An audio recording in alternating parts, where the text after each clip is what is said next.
Gembel ini tarik uang 100 miliar karena ditertawakan dihinaf diusir mantan suaminya yang tegah berselingkuh dengan bos bank di tempat kerjanya. Dianggap pengemis, tak ada dendam di hatinya.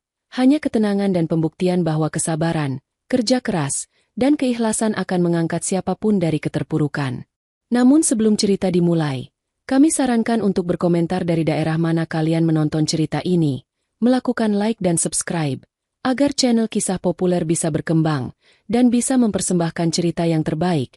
Mari kita mulai ceritanya. Hari itu, matahari bersinar terik di atas kota. Debu beterbangan di trotoar yang dipenuhi langkah-langkah terburu. Di antara keramaian, tampak seorang wanita berjalan tertatih-tatih menuju sebuah gedung tinggi bernama Bank Bumi Raya, tempat di mana banyak orang berseragam rapi berlalu lalang dengan senyum profesional di wajah mereka. Wanita itu bernama Rini. Rambutnya kusut, sebagian menutupi wajahnya yang tampak kusam karena debu jalanan. Pakaian yang ia kenakan, kaos pink kusam dengan celana panjang longgar yang lusuh, penuh sobekan kecil dan noda tak dikenal. Di punggungnya tergantung sebuah tas ransel tua. Warnanya pudar dan resletingnya nyaris tak berfungsi. Banyak orang yang meliriknya jijik. Bahkan beberapa petugas keamanan di depan gedung bank saling bisik sambil menahan tawa. Namun, Rini tak peduli. Matanya fokus pada satu hal, masuk ke dalam bank dan menarik uang dari rekening pribadinya. Ada hal penting yang harus ia selesaikan hari itu. Ia melangkah ke dalam gedung megah itu, diiringi tatapan aneh dari para nasabah dan staf.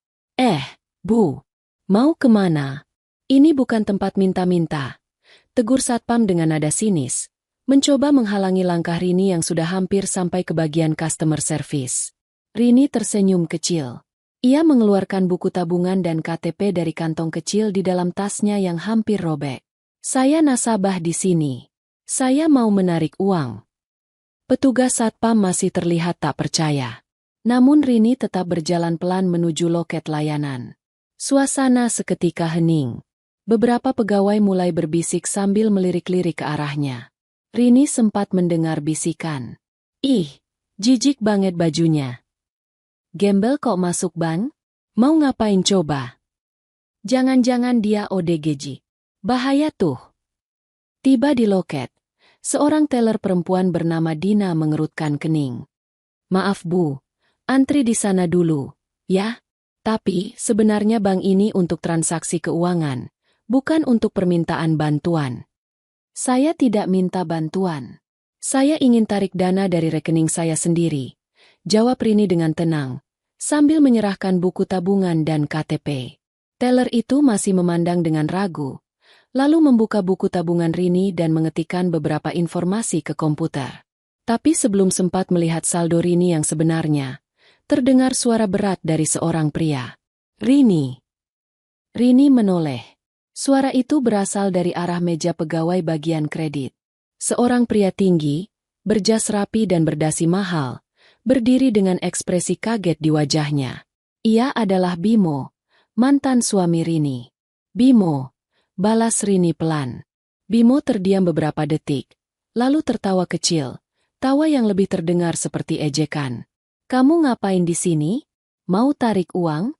Atau cuma numpang ngadem? Semua mata kini tertuju ke arah mereka.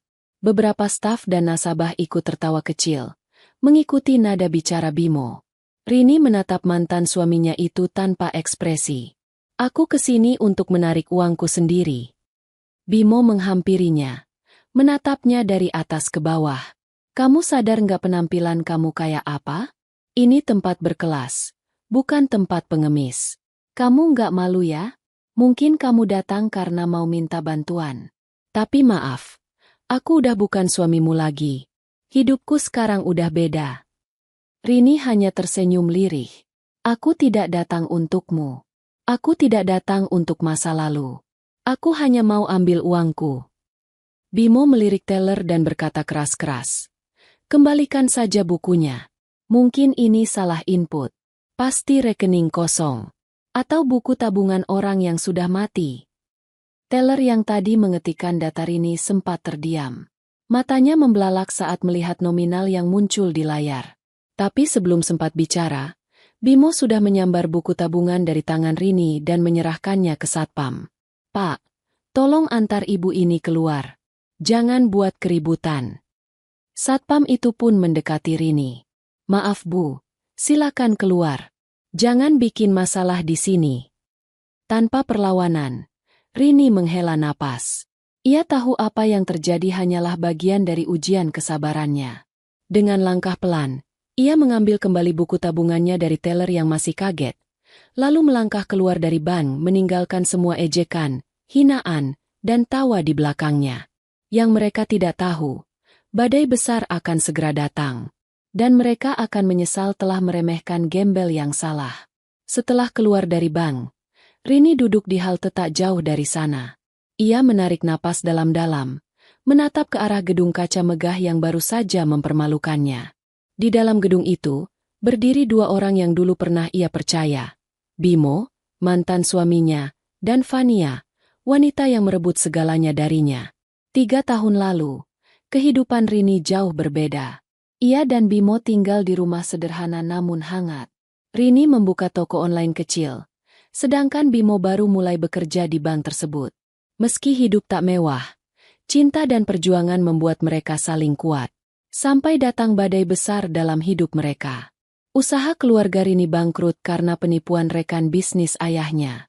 Rumah mereka terancam dijual, dan Rini jatuh sakit karena kelelahan bekerja demi melunasi utang-utang. Di masa sulit itulah, Bimo mulai berubah. Ia mulai pulang larut malam, menyembunyikan ponsel, dan kerap menyebut Rini sebagai beban. "Aku capek hidup sama kamu, Rin. Gimana mau maju? Kamu kerja cuma dari rumah. Penghasilan gak seberapa. Aku juga punya masa depan," ucap Bimo suatu malam. Rini terdiam. Air matanya jatuh.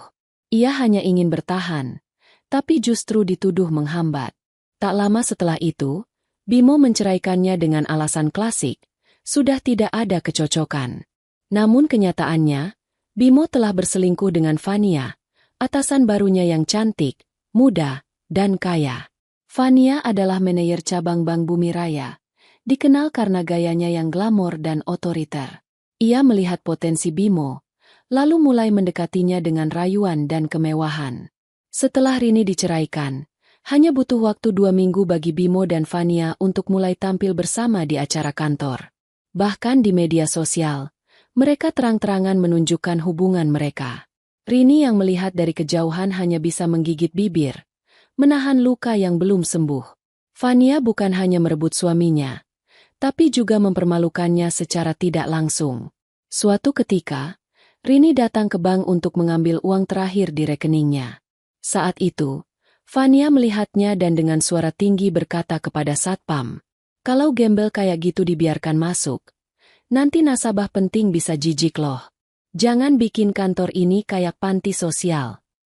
Ucapan itu diucapkan tepat di depan Rini, membuatnya merasa seperti diinjak-injak. Tapi ia tak membalas. Ia hanya mengangguk kecil, lalu keluar dari bank dengan kepala tertunduk. Sementara itu, Bimo semakin menikmati dunia barunya. Ia mengenakan jas mahal, menghadiri pesta-pesta bisnis bersama Fania, dan mulai menindas pegawai lain yang tak sepakat dengannya. Ia berpikir hidupnya kini sempurna. Uang, jabatan, wanita cantik, semua ada di tangannya. Tapi mereka tak tahu, wanita yang mereka buang dan hina, Rini, telah berubah menjadi sosok yang tak lagi lemah. Rini yang sekarang bukan wanita yang menangis karena ditinggal suami. Ia telah membangun kerajaan bisnis dari bawah, dengan kerja keras dan tekad baja. Bahkan, lewat jaringan investasinya, ia menjadi pemegang saham penting di bank tempat Bimo dan Fania bekerja. Dan hari itu, Rini kembali bukan untuk menangis. Ia datang untuk menyaksikan sendiri bagaimana dunia berputar. Bagaimana yang dulu merendahkan akan melihat kenyataan pahit. Tapi bukan dengan amarah, bukan dengan teriakan, melainkan dengan diam dan fakta. Pertemuan pertama hari ini hanyalah permulaan. Malam mulai turun perlahan.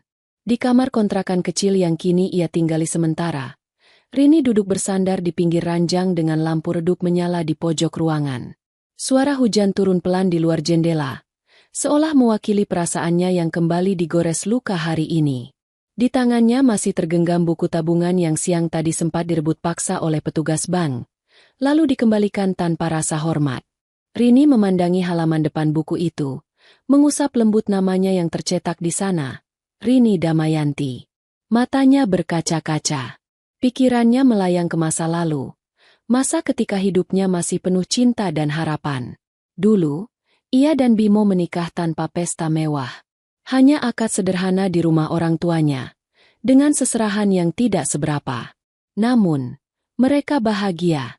Rini selalu percaya bahwa cinta bisa mengalahkan segalanya, termasuk kemiskinan dan kesulitan. Bersama Bimo, ia membangun mimpi sedikit demi sedikit. Mereka tinggal di rumah petak kecil di pinggiran kota. Rini membuka usaha online menjual baju, sementara Bimo baru saja diterima sebagai staf administrasi di Bank Bumi Raya. Penghasilan mereka tak besar, tapi cukup untuk hidup dengan sederhana. Mereka makan dengan tahu tempe, sesekali hanya mie instan. Tapi Rini selalu memasak dengan cinta, dan Bimo pun tersenyum setiap kali pulang. Namun segalanya mulai berubah ketika usaha keluarga Rini tiba-tiba hancur, karena ditipu rekan bisnis ayahnya. Orang tuanya bangkrut, utang menumpuk, dan sebagian ditanggung oleh Rini karena ia ikut terlibat sebagai penjamin dalam dokumen usaha. Dari rumah sederhana itu, mereka pindah ke kontrakan yang lebih sempit. Rini mulai bekerja lebih keras, menjahit baju, mengurus pengiriman sendiri, bahkan menjual perhiasan terakhir yang ia miliki. Ia sering tidur hanya 2 atau 3 jam sehari. Tapi Bimo tidak ikut berjuang. Ia mulai berubah. Pulang lebih malam, lebih mudah marah, bahkan malas menyentuh Rini. Saat Rini memeluknya suatu malam karena kelelahan, Bimo hanya mendorong pelan dan berkata, "Aku capek, jangan manja." Yang paling menyakitkan, Bimo mulai menghina. "Kamu itu beban, Rin. Aku nggak bisa sukses kalau harus terus mikirin kamu dan keluargamu yang bangkrut." Kata-kata itu masih terngiang di telinga Rini hingga hari ini. Ia ingat malam saat Bimo menggugat cerai. Tak ada air mata dari pihak suaminya. Tak ada penjelasan panjang. Hanya secari kertas dan kalimat pendek. "Maaf, aku harus melangkah sendiri." Beberapa bulan setelah cerai, barulah Rini tahu bahwa selama masa sulit itu, Bimo telah menjalin hubungan dengan atasannya, Fania, wanita cantik, mandiri, dan punya jabatan tinggi. Semua orang di bank tahu, tapi Rinilah yang terakhir mengetahuinya. Hatinya runtuh. Dunia terasa runtuh. Namun disitulah titik balik hidupnya. Rini mulai bangkit. Dengan sisa semangat yang dimilikinya, ia mengikuti kursus bisnis daring gratis, belajar tentang investasi, digital marketing, dan e-commerce. Ia membangun toko online baru dengan nama samaran. Ia bekerja sama dengan supplier luar negeri, hingga mulai mendapat banyak pembeli dari dalam dan luar negeri. Lama-kelamaan, uang pun mengalir. Dari 1 toko, jadi 3. Dari online shop, berkembang menjadi perusahaan logistik dan properti kecil. Dan hari ini, ia sudah punya saham besar di salah satu bank ternama, Bank Bumi Raya. Ironisnya, tempat yang pernah mempermalukannya. Tempat di mana mantan suaminya sekarang bekerja di bawah kekuasaan yang sebenarnya diam-diam telah ia miliki sebagian. Namun luka itu belum sembuh. Saat ia kembali duduk di bangku bank tadi pagi dan ditertawakan seperti pengemis, Rini sadar, bukan hartanya yang hilang, tapi harga dirinya yang sempat diinjak-injak. Air mata jatuh di pipinya. Bukan karena lemah, tapi karena ingatan tentang perjuangannya dulu masih menyesakan. "Bimo, kamu mungkin lupa siapa yang dulu menanak nasi buatmu saat kau belum punya apa-apa," bisik Rini pada dirinya sendiri. "Tapi aku tidak akan pernah lupa siapa yang meninggalkanku saat aku tak punya apa-apa." Hari esok masih panjang, tapi malam ini, ia izinkan dirinya untuk menangis. Hidup memang seperti roda, kadang di bawah, kadang di atas. Tapi bagi Rini, saat dirinya benar-benar jatuh, bukan dunia yang menolongnya, melainkan tekadnya sendiri. Setelah perceraian yang pahit, Rini meninggalkan kota tempat ia dan Bimo tinggal. Ia membawa sisa uang 5 juta rupiah yang diberikan Bimo sebagai uang pisah, dan secarik surat cerai yang tak ia genggam dengan rasa sakit, tapi sebagai pengingat bahwa ia harus bangkit. Ia pindah ke kota kecil di pinggiran Jakarta, menyewa kamar indekos mungil berukuran 3x4 meter. Tidak ada AC, tidak ada kasur empuk, hanya lantai semen, kipas angin, dan tumpukan kardus yang ia jadikan sebagai tempat tidur. Tapi di ruangan itu, Rini menemukan kembali dirinya. Setiap hari, ia pergi ke warung internet untuk belajar. Ia mengikuti kursus online gratis tentang digital marketing, dropshipping, kripto, dan strategi bisnis kecil-kecilan. Ia mencatat semua hal penting dalam buku tulis usang, dan dari hasil menjual cincin kawin terakhirnya, ia membeli ponsel bekas dan sebuah laptop secont yang layarnya sudah retak di pinggir. Di sela perjuangan, takdir mempertemukannya dengan seorang wanita tua yang tinggal tak jauh dari indekos, Bu Citra. Seorang pengusaha yang dulunya sukses namun kini lebih memilih mengajar dan membantu orang-orang kecil. Melihat semangat Rini, Bu Citra tak tinggal diam. Ia mulai membimbing Rini tentang dunia bisnis sesungguhnya. Soal saham, investasi, membaca tren pasar, dan cara membangun jaringan. Bu Citra tak memberi uang, tapi memberinya ilmu dan arah, sesuatu yang jauh lebih berharga. Aku nggak butuh kamu jadi hebat dalam semalam, Rin. Kata Bu Citra suatu sore. Aku cuma ingin kamu jadi perempuan yang tidak lagi takut ditinggal siapapun. Karena kamu berdiri dengan kakimu sendiri. Rini mencatat semua nasihat itu dalam hati. Bulan demi bulan berlalu, ia mulai membangun toko online dengan nama samaran. Ia fokus menjual produk UMKM dan barang-barang lokal ke luar negeri. Dari satu pelanggan, tumbuh jadi puluhan. Dari puluhan, jadi ribuan. Uang mulai mengalir perlahan tapi pasti. Tahun pertama, ia menyewa kantor kecil. Tahun kedua, ia mempekerjakan 5 karyawan. Tahun ketiga, ia sudah membuka 2 cabang perusahaan logistik dan properti, serta menjadi investor di beberapa bisnis digital startup. Namun titik balik terbesar adalah saat ia bertemu dengan salah satu pengusaha muda yang membuka pintu ke dunia investasi perbankan. Dari situ, Rini mulai membeli saham secara bertahap, dan tanpa banyak yang tahu, ia kini memiliki saham mayoritas di Bank Bumi Raya, bank tempat mantan suaminya dan wanita perebut itu bekerja. Semuanya ia lakukan dalam diam, tanpa sorotan, tanpa pamer. Ia hadir dalam rapat pemegang saham lewat perwakilan hukum. Namanya tidak diumumkan di media, hanya dikenal sebagai investor misterius dari sektor digital dan logistik. Dan suatu hari, ia membaca laporan bulanan yang membuatnya tersenyum. Cabang Bank Bumi Raya, dipimpin oleh manajer Fania Putri, mengalami penurunan performa pelayanan dan kepuasan nasabah. Rini tidak langsung bertindak. Ia bukan tipe yang membalas dengan amarah. Ia tahu, waktu akan berbicara dengan sendirinya. Tapi dalam hatinya, ia berjanji, ia akan kembali ke tempat itu.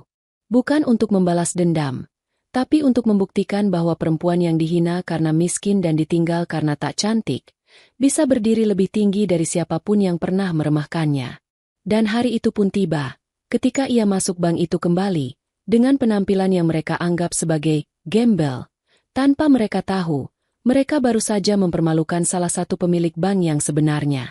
3 tahun telah berlalu sejak perceraian yang menyakitkan itu. Tapi bagi Rini, luka bukan untuk dibiarkan membusuk, melainkan dijadikan fondasi agar ia berdiri lebih kuat dari sebelumnya. Hari itu, ia berdiri di depan cermin. Ia mengenakan kaos pink lusuh yang robek di bagian bahu, celana panjang belel penuh noda lumpur, dan sandal jepit yang sudah aus. Rambutnya ia biarkan acak-acakan. Di pundaknya tergantung tas punggung kumal yang warnanya sudah tak jelas lagi. Wajahnya ia bubuhkan sedikit debu agar tampak makin dekil. Bukan karena ia sudah gila, tapi karena hari itu, ia akan kembali ke tempat semua luka bermula. Bank Bumi Raya cabang utama. Tempat yang dulu menertawakannya, mengusirnya, dan mempermalukannya hanya karena penampilannya yang tak sesuai standar. Rini tidak datang dengan niat membalas dendam secara terang-terangan. Ia ingin melihat, apakah waktu telah mengubah hati orang-orang di sana?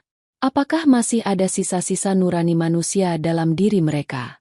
Apakah mereka kini bisa memperlakukan setiap orang dengan hormat, tak peduli rupa dan pakaian. Namun ternyata, semuanya tetap sama, bahkan lebih buruk. Begitu melangkah masuk ke gedung bank itu, Rini langsung disambut tatapan sinis dari satpam dan nasabah. Seorang pegawai perempuan berbisik pelan ke temannya. "Ih, tuh orang kok berani-beraninya masuk banknya? Mirip pemulung." Yang lain membalas, "Pura-pura jadi nasabah kali. Mau nipu mungkin." Rini tetap berjalan pelan menuju bagian pelayanan. Tapi sebelum ia sempat bicara, seorang teller langsung berkata, "Maaf Bu, silakan keluar dulu ya. Bukan tempatnya untuk, ya seperti Anda." "Ada perlu apa, Bu?" tanya satpam, berdiri tegak menghalangi. "Saya mau tarik uang," jawab Rini tenang, sembari mengeluarkan buku tabungan dan KTP. Satpam menahan tawa. "Bu, kami bukan lembaga sosial. Kalau Ibu mau minta sumbangan, bukan di sini tempatnya." "Ini bukan minta. Ini uang saya," ujar Rini pelan, masih tenang. Belum sempat teller memeriksa, seseorang menghampiri dari arah ruangan manajer. Wajah yang tak asing. Bimo, mantan suaminya. Pria yang dulu bersumpah setia, tapi meninggalkannya demi wanita lain saat hidup sedang sulit. Kini tampil necis dengan jas abu-abu dan name tag bertuliskan Bimo, supervisor kredit. Ia menatap Rini tajam, lalu tersenyum miring. "Loh, kamu? Masih hidup juga ternyata," katanya penuh sindiran. Beberapa pegawai mulai menoleh. Salah satu dari mereka tertawa pelan. "Datang ke sini buat apa? Minta belas kasihan? Atau masih ngarep aku balikan sama kamu?" tanya Bimo dengan nada mengejek. Rini tidak menjawab. Ia hanya menatap lurus ke arah Bimo, lalu menyerahkan buku tabungan dan KTP pada teller. Namun sebelum teller itu sempat memproses, seseorang lain muncul dari arah belakang. Fania, bos cantik, berjaket blazer mahal, rambut terikat elegan, dan wajah penuh kepalsuan. "Oh, ini toh gembel yang dulu mantan istri kamu itu?" tanya Fania sambil cekikikan. "Masih nggak tahu diri juga ya? Udah ditinggalin tapi masih muncul lagi." "Satpam, tolong antar dia keluar. Kita nggak butuh gangguan hari ini," perintah Fania dengan nada tinggi. Satpam mulai menarik tas Rini. Dan disitulah, hati Rini retak. Bukan karena sedih, tapi karena keyakinannya benar. Tak satu pun dari mereka yang memiliki nurani. Tak ada yang menolong. Tak ada yang membela. Mereka tidak peduli siapa dia sebenarnya. Mereka hanya melihat apa yang ia kenakan dan bagaimana rupa luarnya. Rini menatap mereka satu-satu. Tak berkata apa-apa. Hanya senyum dingin yang mulai terbentuk di sudut bibirnya. "Baik. Kalau begitu, saya akan kembali. Tapi bukan sebagai pengemis. Tapi sebagai yang akan mengubah nasib tempat ini." Tanpa berkata lebih, Rini melangkah keluar, meninggalkan mereka semua tertawa. Tawa yang sebentar lagi akan berubah menjadi ketakutan. Keesokan harinya, Bank Bumi Raya kembali beroperasi seperti biasa. Suasana sibuk, para pegawai sibuk menyambut nasabah penting, dan Fania masih duduk angkuh di ruang manajernya, menyesap kopi mahal sambil membolak-balik laporan. Tak ada yang menduga bahwa hari itu akan menjadi hari paling memalukan dalam sejarah cabang tersebut. Pukul 10.05 pagi, seorang wanita lusuh kembali datang. Sama seperti kemarin, ia mengenakan pakaian yang sama, kaos pink compang-camping, celana belel, dan tas ransel kumal di punggungnya. Tapi kali ini, langkahnya lebih tenang, lebih mantap. Beberapa pegawai langsung bisik-bisik. "Itu gembel kemarin ya? Ih, malu-maluin banget. Masih berani datang ke sini. Gila kali dia." Namun Rini tak menggubris. Ia berdiri tenang di depan loket. Kali ini, ia memilih teller lain. Teller senior bernama Pak Rudi. Pria paruh baya yang dikenal kaku namun teliti. Rini mengeluarkan buku tabungan asli, KTP elektronik, dan surat kuasa khusus dari notaris atas nama Rini Damayanti, pemegang saham mayoritas PT Cakrawala Digitals Investama. Pak Rudi sempat melirik penuh curiga. Tapi ia tetap menjalankan prosedur. Ia mengetik nomor rekening Rini, lalu menunggu sistem bank memuat data nasabah. Beberapa detik kemudian, mata Pak Rudi membelalak. Tangan yang memegang mouse bergetar. Ia menatap layar, lalu menatap Rini, lalu kembali menatap layar. Saldo, 108.244.870.000 rupiah. Lebih dari 108 miliar rupiah. Di satu rekening. Atas nama wanita yang kemarin ditertawakan, diusir, bahkan hampir diseret keluar. Suasana berubah senyap. Pegawai yang berada di sekitar teller mulai mendekat dan melirik layar komputer. Ada yang memukul mulutnya. Ada yang saling pandang tak percaya. Satu persatu pegawai mulai menyadari bahwa mereka baru saja mempermalukan miliarder yang menyamar jadi gembel. Pak Rudi menelan ludah. Ibu, maaf, mau tarik tunai berapa? Rini menjawab pelan, tapi tegas. 100 juta rupiah. Uang kecil saja. Untuk beli makanan di pinggir jalan. Nada suaranya terdengar seperti tamparan bagi semua yang pernah menghina. Tiba-tiba dari arah dalam, muncul Bimo dan Fania. Mereka mendengar kabar bahwa sistem mendeteksi transaksi besar. Saat mereka melihat siapa nasabahnya, wajah mereka langsung pucat. Rini? Gumam Bimo dengan suara tercekat. Fania menyusul di belakangnya. Tapi saat ia melihat angka di layar monitor, wajahnya seolah kehilangan darah. Ini pasti salah data. Dia mana mungkin punya uang sebanyak itu, kata Fania sambil tertawa kaku. Namun Pak Rudi menunjukkan semua identitas dan surat legal yang Rini bawa. Bahkan saat divisi back office memverifikasi, semuanya sah.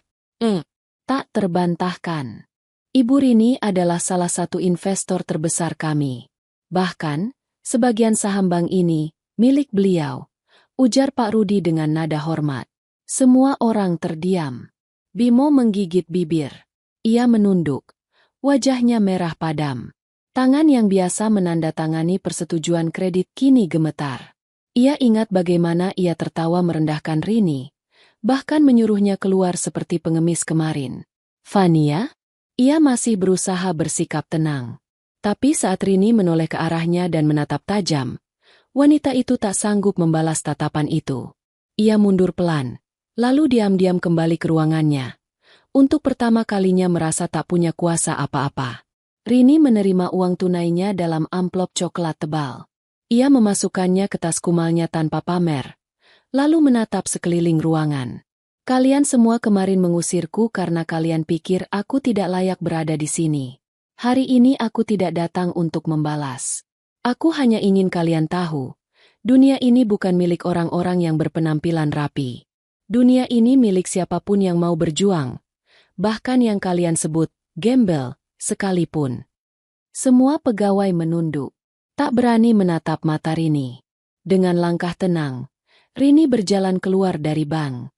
Tapi langkahnya kali ini meninggalkan jejak rasa malu dan penyesalan yang dalam. Hari itu, seluruh isi bank belajar satu hal. Jangan pernah menilai seseorang dari pakaiannya. Bisa jadi, dia adalah pemilik tempat kalian bekerja. Suasana di ruang utama bank mendadak hening seketika. Semua yang tadinya tertawa mengejek, kini membisu. Mesin antrean masih berbunyi pelan. Namun tak ada seorang pun yang berani bergerak. Tatapan pegawai bank berubah drastis. Yang semula penuh cemooh, kini berubah menjadi campuran syok, kagum, dan malu luar biasa. Bimo berdiri membatu di balik meja layanannya.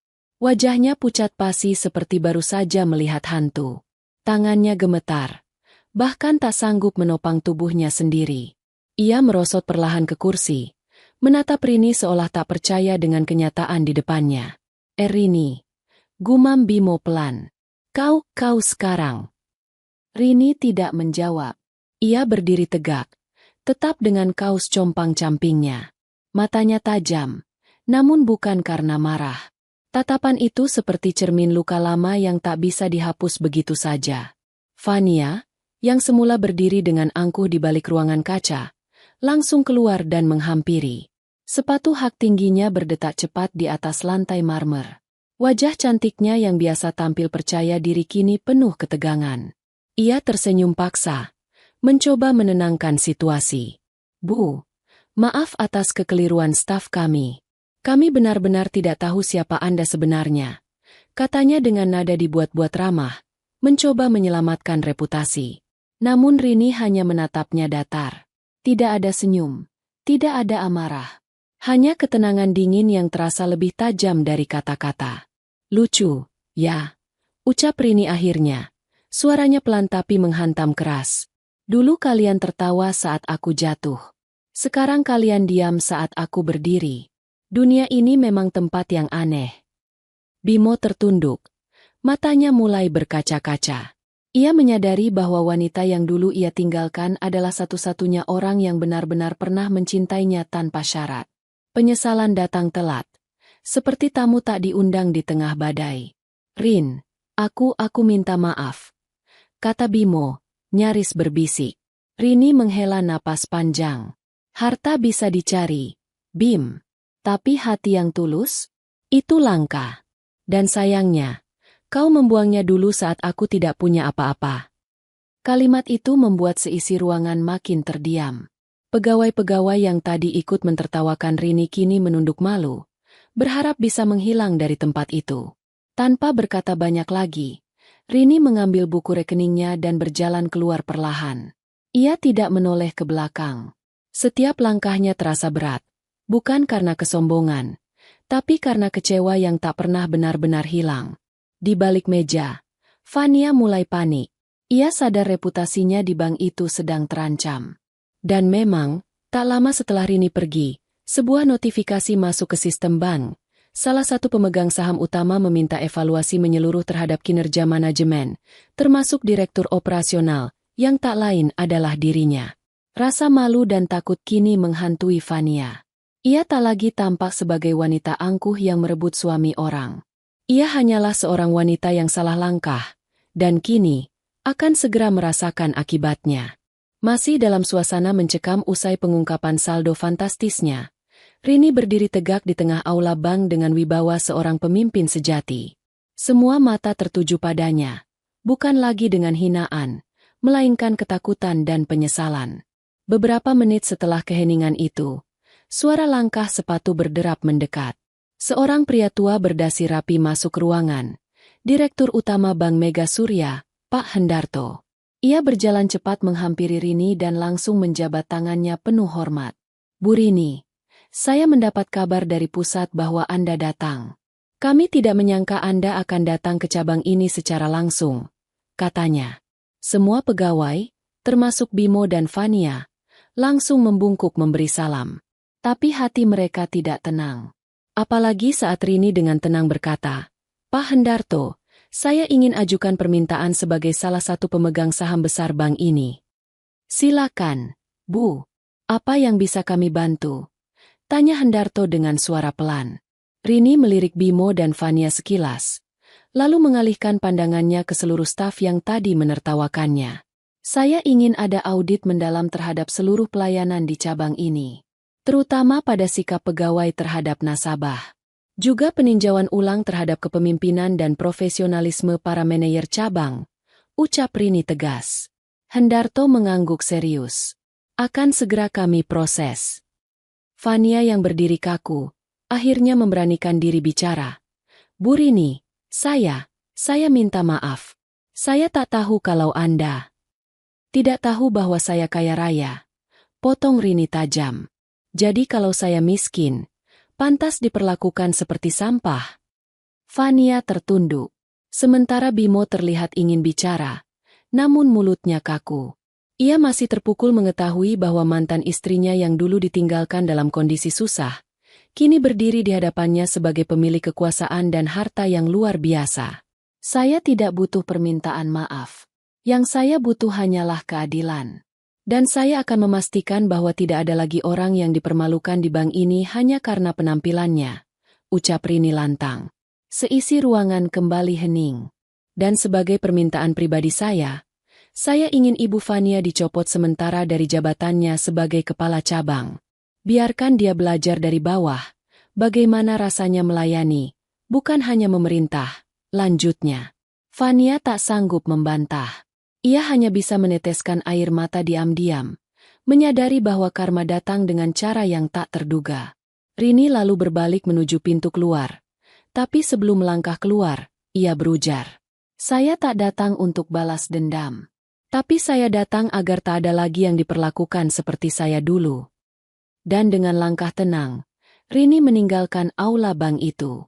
Meninggalkan penyesalan, pelajaran, dan perubahan besar yang akan segera terjadi. Malam itu, Bimo duduk sendiri di meja kerjanya. Lampu kantor sudah banyak yang dimatikan. Hanya menyisakan cahaya redup dari lampu meja yang menyinari wajahnya yang murung. Tangannya gemetar saat menyentuh cangkir kopi yang sejak tadi tak tersentuh. Pikirannya berkelana, kembali ke masa lalu. Ia teringat jelas bagaimana dulu Rini selalu setia menemaninya. Bahkan saat mereka hidup serba kekurangan. Rini menjual cincin warisan ibunya demi modal usaha Bimo. Ia yang menyuapi saat Bimo sakit. Ia yang menyemangati ketika bisnis pertama mereka gagal. Semua itu perlahan dilupakan Bimo saat Fania datang menawarkan kehidupan mewah dan penuh kemudahan. Aku bodoh, terlalu bodoh. Gumam Bimo lirih sambil menundukkan kepalanya.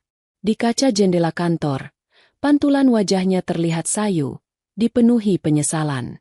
Ia membayangkan bagaimana jika dulu ia tak tergoda oleh Fania. Mungkin hari ini ia masih hidup bahagia bersama Rini. Tapi kini, wanita yang pernah ia ceraikan itu telah berubah. Rini bukan hanya sukses, tapi jauh lebih kuat, lebih elegan, dan lebih tak tergapai. Hari itu pun terus terbayang di benaknya. Saat Rini yang terlihat seperti gembel masuk ke bank, ia sendiri yang menyuruh satpam mengusirnya. Ia bahkan tertawa saat Fania menghina wanita itu sebagai pengemis gila. Tapi semua berubah saat nama Rini Kartika muncul di layar sistem. Saldo ratusan miliar terpampang jelas di depan mata. Wajah Bimo langsung pucat. Tubuhnya nyaris ambruk saat mendengar Rini adalah pemegang saham utama di bank tempat ia bekerja. Sejak saat itu, tidur Bimo tak pernah nyenyak. Fania pun mulai menjaga jarak. Ketakutan posisinya akan digantikan. Hubungan mereka tak lagi harmonis. Bahkan, Fania diam-diam mencoba mendekati Rini untuk berdamai, meski Rini tak menggubris. Dalam benaknya, Bimo tahu, tak ada lagi harapan. Rini sudah terlalu tinggi untuk dijangkau. Ia hanya bisa menunduk malu setiap kali melihat koran atau berita menampilkan nama Rini sebagai pengusaha wanita sukses inspiratif tahun ini. Tangannya meremas foto lama, foto pernikahannya bersama Rini. Matanya berkaca-kaca. Maafkan aku, Rin. Aku benar-benar menyesal. Tapi penyesalan tak bisa mengembalikan waktu. Kini Bimo harus menerima kenyataan. Wanita yang dulu ia remehkan, kini adalah sosok yang menggetarkan dunia bisnis dan membuatnya tertunduk dalam diam. Kabar turunnya jabatan Fania menyebar cepat di seluruh kantor cabang bank itu. Dari ruangan manajer yang luas dan dingin ber-AC, kini Fania harus berganti seragam menjadi staf operasional bagian dapur, tugas yang biasa dianggap remeh, tapi penuh tekanan. Hari pertama Fania bertugas di dapur kantor. Ia berdiri canggung sambil mengenakan celemek dan sarung tangan plastik. Aroma minyak goreng dan makanan hangat menyambutnya. Jauh dari wangi parfum mahal dan ruang rapat yang dulu begitu akrab dengannya. Para staf yang dulu ditakutinya kini menatapnya heran. Beberapa malah tersenyum sinis. Meski ada juga yang merasa kasihan. Fania tak bisa menyembunyikan rasa malu dan kecewa yang dalam. Tangannya gemetar saat menyusun kotak makan siang untuk rapat direksi. Ia bahkan sampai menumpahkan teh ke nampan karena gugup. Sementara itu, Rini duduk santai di ruang pertemuan direksi, menyaksikan laporan evaluasi dan perkembangan restrukturisasi SDM. Sesekali ia melihat layar CCTV internal yang memperlihatkan kondisi kantor, termasuk dapur kecil di belakang. Bagaimana kabar Fania hari ini? Tanya salah satu direktur senior dengan senyum mengandung makna. Rini hanya menjawab tenang. Biarkan ia belajar dari bawah.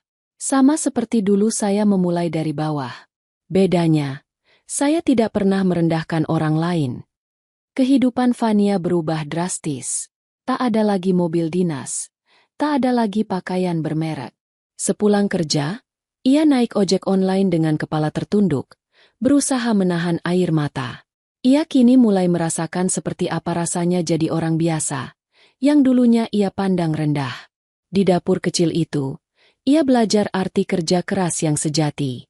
Tapi pertanyaannya, apakah ia benar-benar menyesal? Atau sekadar terpaksa? Namanya kini jadi buah bibir di mana-mana. Rini, perempuan yang dulu datang ke bank dengan pakaian compang-camping dan ditertawakan oleh mantan suaminya, kini berubah menjadi simbol kekuatan dan ketegaran. Kisahnya viral di berbagai platform media sosial, dibagikan jutaan kali. Judul-judul seperti, "Dihina karena penampilan", "Wanita ini tarik 100 miliar dan balikan keadaan", menghiasi beranda berita digital. Video saat ia berdiri di depan meja teller dan menarik uang miliaran rupiah sambil menatap dingin ke arah mantan suaminya, menjadi tayangan paling banyak ditonton bulan itu. Orang-orang tak hanya terpukau oleh kekayaannya, tetapi juga oleh caranya bangkit dengan elegan dan penuh harga diri. Banyak stasiun TV dan media online mengundangnya sebagai narasumber.